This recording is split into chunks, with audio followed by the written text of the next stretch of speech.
अस्सलामुअलैकुम दोस्तों, info mosaic में आप सबका बेहद खुश आमदीद। दोस्तों, आज हम दोबारा दुनिया के अजीब बॉर्डर्स के बारे में बात करेंगे, जिसका पार्ट 1 ऑलरेडी अपलोडेड है। अगर आपने अभी तक वो वीडियो नहीं देखी तो मैं उस वीडियो का लिंक डिस्क्रिप्शन में पेस्ट कर दूंगा।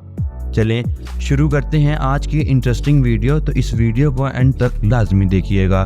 दोस्तों, जब आप स्पेन को एक मैप पर देखते हैं तो वो काफ़ी नॉर्मल लगता है, लेकिन जब आप थोड़ा सा करीब से जूम करते हैं तो चीज़ें बहुत अजीब दिखने लगती हैं। लगता है कि वो ज़मीन जो स्पेन का हिस्सा है गलत जगह पर है। मेडिटेरेनियन सी के दूसरी तरफ अफ्रीका में ये गलत फहमी नहीं है, और अफ्रीका के नॉर्थ कोस्ट पर असल में मोरक्को के इर्द गिर्द कुछ छोटे से इलाके हैं जो स्पेन के हिस्से में हैं। ये अजीब हालत कैसे पैदा हुई?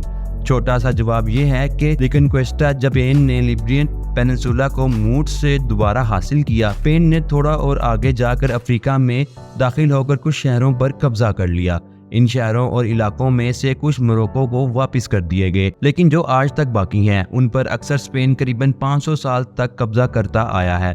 लेकिन लंबे अरसे तक स्पेन के मेन लैंड जैसे कि बार्सिलोना, जो कि चंद दिनों के लिए फ्रांस का हिस्सा था, ये सब मोरक्को के साथ बहुत सी मुश्किलात पैदा करते हैं। और आज भी स्पेन इस तमाम जमीन पर दावा करता है, जो ज्यादातर कोस्ट पर मौजूद इम्परफेक्ट बॉर्डर्स हैं। लेकिन 3 जगह असल में मुख्तसर वक्त अफ्रीकन आइलैंड्स का हिस्सा हैं। इनमें से पहले यहाँ साहिल पर मौजूद है और इसका नाम फेनन डी वेल दी ला गोमेरा है। ये बड़ा पत्थर है और ये छोटा पत्थर दोनों स्पेन का हिस्सा है, और ये सब कुछ इस सैंडी बीच के इस पॉइंट से शुरू होकर मोरक्को तक है। ये तस्वीर हमें ये बेहतर समझने में मदद करती है कि ये किस कदर अजीब हालत है।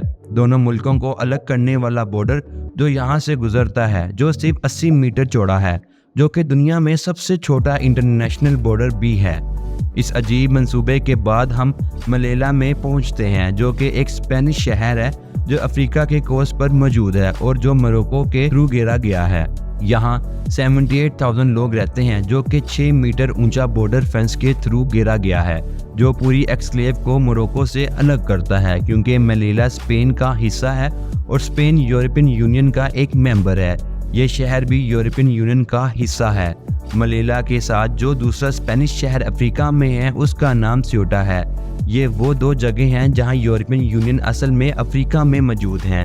मलेला शहर में यूरो का इस्तेमाल होता है, बिल्कुल स्पेन के किसी और हिस्से की तरह। और आप यही कह सकते हैं स्योटा के लिए भी, जो मलेला की ट्विन सिस्टर है और कोस्ट के थोड़े से ऊपर अफ्रीका में मौजूद है। हकीकत में जब आप सही बाउंड्री शामिल करते हैं तो ये पूरी तस्वीर ज़्यादा सेंस नहीं करती।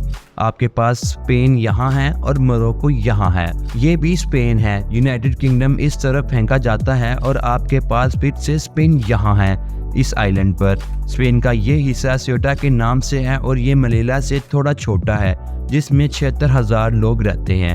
इस शहर को भी मोरक्को से 6 मीटर ऊंची दीवार से अलग कर दिया गया है, लेकिन मलेला की तरह इस शहर में भी कोई एयरपोर्ट नहीं है। इसीलिए स्पेन के इस हिस्से से दूसरे हिस्सों तक पहुंचने का एक ही तरीका है, और वो है कश्ती से।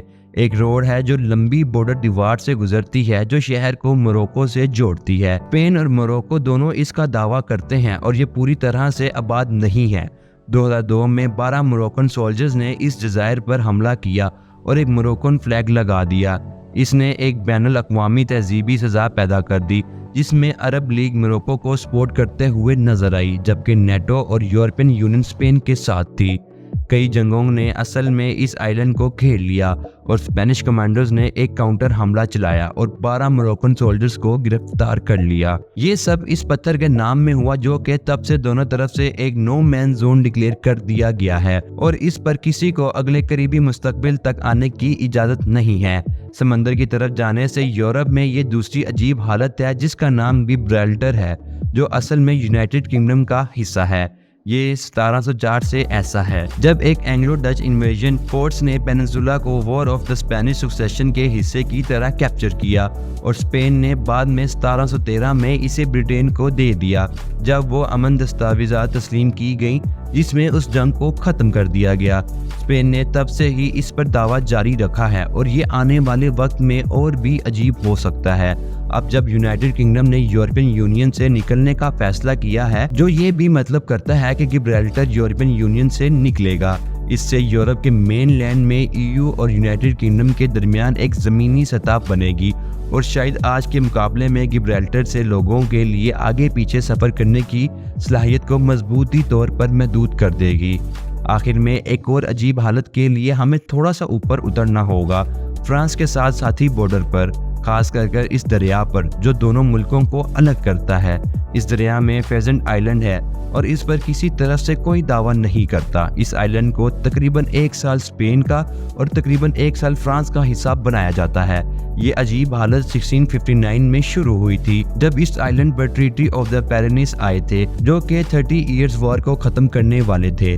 उस वक्त ये आइलैंड न्यूट्रल ज़मीन के तौर पर मकबूल था क्योंकि ये दरिया के बीच में था जो दोनों मुल्कों को अलग करता है। आज इस जगह का नाम एल्विया है, लेकिन 1659 में इस ट्रीटी ने ये पूरी ज़मीन स्पेन से फ्रांस को दे दी थी। लेकिन क्योंकि एल्विया उस वक्त एक अहम शहर के तौर पर तस्वर किया गया था तो इसे स्पेन का हिस्सा रहने दिया गया। दुनिया में और भी ऐसे कई अजीब बॉर्डर्स हैं, लेकिन वो हम आपको नेक्स्ट पार्ट में बताएंगे। आपकी इन बॉर्डर्स के हवाले से क्या राय है हमें कमेंट सेक्शन में ज़रूर बताइएगा। और अगर आप भी हमारे साथ दुनिया के कुछ ऐसे ही राज जानना चाहते हैं तो इन्फो मोज़ैक को सब्सक्राइब करें। अपना बहुत सारा ख्याल रखें। अल्लाह हाफिज़।